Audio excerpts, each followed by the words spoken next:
अस्सलाम वालेकुम दोस्तों, कैसे हैं आप? उम्मीद करता हूं आप लोग सब खैरियत से होंगे। मैं हूं आपका होस्ट चोरी Usman. Welcome to learning hub. तो लास्ट वीडियो के अंदर हमने लूप्स को कवर किया था और इस दफा हम फंक्शंस को कवर करेंगे। और फंक्शन को मैं एक एग्जांपल के साथ आपको समझाता हूं। जैसे कि मानो कि आपने एक कोड लिखा है और आपने वो एक काम करना है और वो आपने एक ही काम को मल्टीपल टाइम्स और अलग अलग जगह पे आपने यूज करना है। ठीक है, तो आप उसमें करते क्या है? आप उसमें मिसाल के तौर पे मैं आपको एक रियल टाइम में एग्जांपल देता हूँ। जिस तरह हमारे यहाँ कह लें कि कोई भी एक सांचा बना लिया जाता है। ठीक है, जैसे हम जूते जब बनते हैं तो उनके लिए अगर आपको पता हो तो वहाँ पे वो जो सोल है उसकी कटाई के लिए एक उन्होंने सांचा बनाया होता है, क्योंकि अगर वो हर दफ़ा निशान लगा के उसको वो काटने लगे तो वो बहुत टाइम लगता है। तो उनके पास क्या है, एक उन्होंने सांचा बना लिया है। तो आप वो सिंपल क्या करते हैं, जो वो उनके पास शीट होती है उसके ऊपर सिंपल वो रखते हैं और रखने के बाद उसको प्रेस करते हैं, वो ऑटोमेटिकली उस साइज का जो है वो सोल जो है वो कट जाता है। तो ये एक एग्जांपल है रियल टाइम में। इसी तरह हमारे पास एक जो कोड है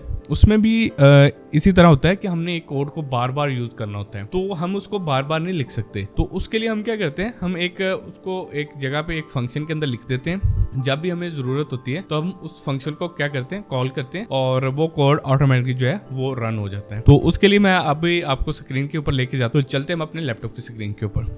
जी, तो मैं अपने लैपटॉप की स्क्रीन के ऊपर आ चुका हूँ और यहाँ पे हमने लास्ट क्लास के अंदर जो है वो लूप्स को देखा था। तो मैं इसको कमेंट कर देता हूँ और कमेंट करने के बाद मैं यहाँ पे क्या सिंपल मैं एक फंक्शन, जब भी आपने फंक्शन का बनाना है तो फंक्शन आपने यहाँ पे एक लिख देना है। ठीक है, मतलब फंक्शन लिखेंगे। फंक्शन लिखने के बाद जो इसका सिंटैक्स होता है हर एक चीज़ का, जब भी आप चाहे वो लूप बनाएं, चाहे वो कंडीशंस, चाहे वो फंक्शंस या कुछ भी आप लिखते हैं तो उसका एक सिंटैक्स है। तो उस सिंटैक्स के अंदर रहते हुए ही आपने वो लिखना होता है। तो मल्टीपल जितनी भी लैंग्वेजेस हैं, हर एक लैंग्वेज का अलग अलग से सिंटैक्स होते हैं। तो सिंटैक्स वाइज ये लैंग्वेजेस सेम होती हैं, लेकिन जो है वो concept wise let's suppose function, loops, condition ये सब में एक ही जैसे वर्क करती हैं। तो यहाँ पे मैं क्या किया, फंक्शन लिखा। फंक्शन लिखने के बाद मैं यहाँ पे लिख देता हूँ कि मैं चाहता हूँ कि जो मुझे हेलो वर्ड प्रिंट करवाना है, तो मैं बार बार ये ना लिखूँ कि console.log और ये वो, मैं सिर्फ वो मेरे पास एक फंक्शन बनाया हो, मैं उसको कॉल करूँ, वो ऑटोमेटिकली वो जो है वो वर्क करे। तो यहाँ पे मैं लिख देता हूँ print console.log hello word. Okay, ये मैंने एक बड़ा सा नाम लिख दिया। अच्छा, जब भी आप कोई भी चीज़ लिखते हैं तो आपने उसका नेमिंग कन्वेंशन इस तरह लिखना है कि आपको देखते पता चल जाए कि उसके अंदर हो क्या रहा है। ठीक है, यहाँ पे आपने देखा मैंने पी छोटा डाला है, सी बड़ा है, और जब भी वो कोई शुरू हो रहा है तो इसको कैमल जो है वो स्टाइल कहते हैं।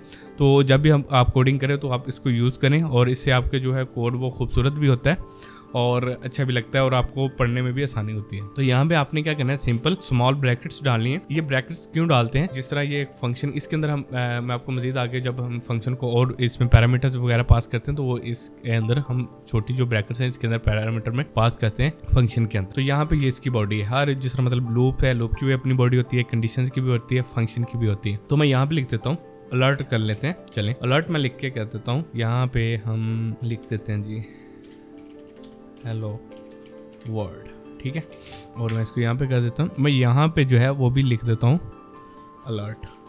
ठीक है, ताकि पता है। अब मैं इसको सेव करता हूँ। सेव करने के बाद ये मैंने ऑलरेडी अपने ब्राउज़र के अंदर उसको ऑन किया हुआ है, तो मैं इसको रिफ्रेश करता हूँ तो मुझे कोई भी वो आउटपुट नहीं दिखा रहा। उसकी वजह क्या है, हमने कोड तो लिख दिया लेकिन हमने उसको कहीं पे भी कॉल नहीं किया। अब वो कॉल किस तरह करना है, कॉल आपने सिंपल करना है, उसका जो नेम है फंक्शन का नेम कॉपी करना है। नेम कॉपी करने के बाद आपने सिंपल जो है वो दो ब्रैकेट्स डालनी है छोटी वाली, और यहाँ पे आप सेमीकोलन डाल देते होते हैं। इसको आप सेव करें, पेज में जाके रिफ्रेश करें तो यहाँ पे आपको ऑटोमेटिकली जो है वो हेलो वर्ड लिखा हुआ दिखाई देगा। तो अब इसको आप जितनी दफ़ा भी वो आप कॉल करेंगे मैं आपको यहाँ पे बता देता हूँ। ठीक है, मैं इसको ओके करता हूँ। अब मैं इसको रिफ्रेश करता हूँ तो अब यहाँ पे आपने देखें तो मैंने इसको ना 4 दफ़ा कॉल किया है इस फंक्शन को। तो मुझे 4 अलर्ट्स देखने चाहिए, 1 2 3 4। ठीक है, ये 4 जो अलर्ट्स थे वो हमने लिखे तो एक ही, लेकिन हमने उसको बार बार क्या किया, यूटिलाइज किया। अच्छा, तो मैंने इसको एक पे दोबारा लिया। अच्छा, अब मैं क्या करता हूँ, मेरी एक रिक्वायरमेंट आती है कि यार ये जो हेलो वर्ड लिखा हुआ है, मैं आपको एक और एग्जांपल देता हूँ। लेट्स सपोज मैं एक ऐसा फंक्शन बनाना चाहता हूँ जिसके अंदर मैं 2 वैल्यूज पास करूँ। ठीक है, जब मैं वो वैल्यूज पास करूँ उसके अंदर तो वो क्या करे, उसको प्लस करके शो करवा दे, सिंपल। ठीक है, तो या उसको कह लें कि मल्टीप्लाई करवा दे या उसको वैसे वो प्रिंट करवा दे। ठीक है, चले मैं यहाँ पे एक फंक्शन बना लेता हूँ, फिर और एक और फंक्शन बनाते हैं और फंक्शन के अंदर मैं लिख देता हूँ print first name and last, ठीक है, print first name and last, ठीक है। तो मैं यहाँ पे इसको क्या कर देता हूँ, सिंपल ऐसे करता, तो ये मैंने एक फंक्शन बना लिया। अब मैं यहाँ पे क्या करूँगा, सबसे पहले मुझे यहाँ पे जो है वो पैरामीटर्स पास करने हैं। अब मैं यहाँ पे आता हूँ, यहाँ पे आने के बाद मैं यहाँ पे लिख देता हूँ कि लेट्स सपोज मैं यहाँ पे लिखता हूँ कि जैसे मैं इस सिंपल हमें कॉल करना है फंक्शन, वो मैंने फंक्शन कॉल कर दिया, ठीक है, और ये मैंने फंक्शन कॉल कर दिया। यहाँ पे मैं इसी को अलर्ट को कॉपी करता हूँ, ठीक है, और यहाँ पे मैं लिख के यहाँ पे मैं एक दफ़ा क्या कर देता हूँ, यहाँ पे लिख देता हूँ उस्मान अली, ठीक है।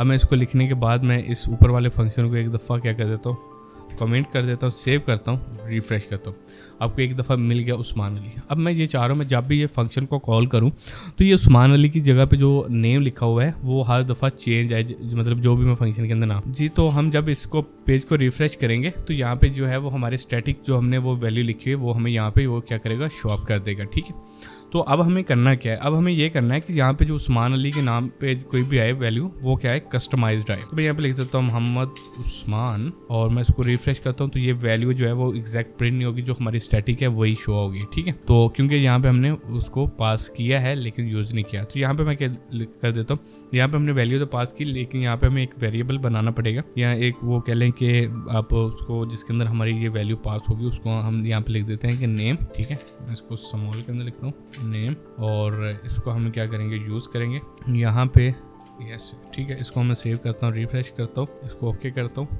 रिफ्रेश किया तो यहाँ पे आपको क्या मिल रहा है, उस मोहम्मद उस्मान, ठीक है। तो अब होता क्या है, अब ये मैं यहाँ पे एक और कोमा डालता हूँ और कोमा डालने के बाद मैं यहाँ पे लिख देता हूँ, अब मैं दो काम करता हूँ, इस उस्मान को अलग से भेजता हूँ और मोहम्मद को अलग से, ठीक है। मैंने इसको यहाँ पे सेव किया, रिफ्रेश किया तो यहाँ पे आपको एक मोहम्मद ही जो है वो अकेला नज़र आ रहा है। तो इसमें क्या है, सबसे मेन चीज़ यहाँ पे हमने वैल्यू तो दो वैल्यू सेंड की, लेकिन यहाँ पे वो जो फर्स्ट वाली वैल्यू है वो इस नेम के साथ जाके वो अटैच होगी। तो यहाँ पे मैं इसको लिख देता हूँ एफ नेम और यहाँ पे मैं इसको लिख देता हूँ एल नेम, ठीक है, एल, ओके। तो यहाँ पे हमें सिंपल क्या करना है, प्लस डालेंगे। अच्छा, इसको कोऑर्डिनेट बोलते हैं। आप हर एक लैंग्वेज के अंदर ये मतलब दो वैल्यूज़ हैं उनको आपस में किस तरह जोड़ के आप वो शो अप करवा सकते हैं, कोऑर्डिनेट। तो अब मैं जैसे इसको रिफ्रेश करूँगा तो यहाँ पे क्या है, उस्मान आ रहा है, ठीक है। जो है वो हमने यहाँ पे क्या लिखा था, नेम लिखा था और यहाँ पे हमने एफ नेम लिखा हुआ है। तो यहाँ पे भी हमें सेम एग्जैक्ट वही चीज़ जो है वो प्रिंट करवानी है, ठीक है। यहाँ पे हम इसको रिफ्रेश करते हैं तो यहाँ पे हमें क्या मिल रहा है, मोहम्मद उस्मान सही से मिला है, लेकिन अब ये क्या है, साथ साथ जुड़ा हुआ है। तो अब यहाँ में मैं क्या करता हूँ, एक और प्लस डालता हूँ, इन दोनों प्लस के दरम्यान में डबल कोट्स डालता हूँ और इसके अंदर मैं स्पेस डाल के इसको रिफ्रेश करता हूँ। तो आप मैं इसको ओके करूँ, रिफ्रेश किया तो यहाँ पे देखें कि आपको स्पेस जो है वो दरमियान में आ गई है, ठीक है। तो आप इस तरह जो है वो मल्टीपल स्ट्रिंग्स को आपस में जोड़ के आप एक आउटपुट जनरेट करवा के आप दिखा सकते हैं, चाहे कंसोल में है चाहे वो वेब पेज के अंदर है। तो नेक्स्ट वीडियो के अंदर हम ये देखेंगे कि किस तरह जो है वो अपने किसी भी वैल्यूज़ को अपने वेब पेज के अंदर, लेट्स सपोज ये तो हम अलर्ट यूज़ कर रहे हैं या console.log यूज़ कर रहे हैं, तो एग्जैक्ट जैसे कि मैं यहाँ पे मैं लिख देता हूँ, मैं वो दिखाता हूँ, यहाँ पे मैं लिख देता हूँ इस जो जावास्क्रिप्ट है, यहाँ पे मैं नेम लिख के यहाँ पे मैं वो नेम प्रिंट करवाना चाहता हूँ। तो इसको हम किस तरह करवा सकते हैं, ठीक है, कि जब भी वो नेम हो अलर्ट के बजाय वो यहाँ पे आए, ठीक है। तो उसके लिए हमें जो है वो आईडीज़ वगैरह और इसका एक वो मैकेनिज्म होता है जिसके ज़रिए हम वो वहाँ पे वैल्यू सेट कर सकते हैं। तो नेक्स्ट वीडियो के अंदर हम इंशाल्लाह वो एक मिनी प्रोजेक्ट भी बनाएंगे। और अगर आपको हमारी वीडियोस अच्छी लगी हो तो प्लीज़ हमारे यूट्यूब चैनल को लाइक शेयर सब्सक्राइब करें। तो मिलते हैं इंशाल्लाह नेक्स्ट वीडियो के अंदर। अल्लाह हाफिज़।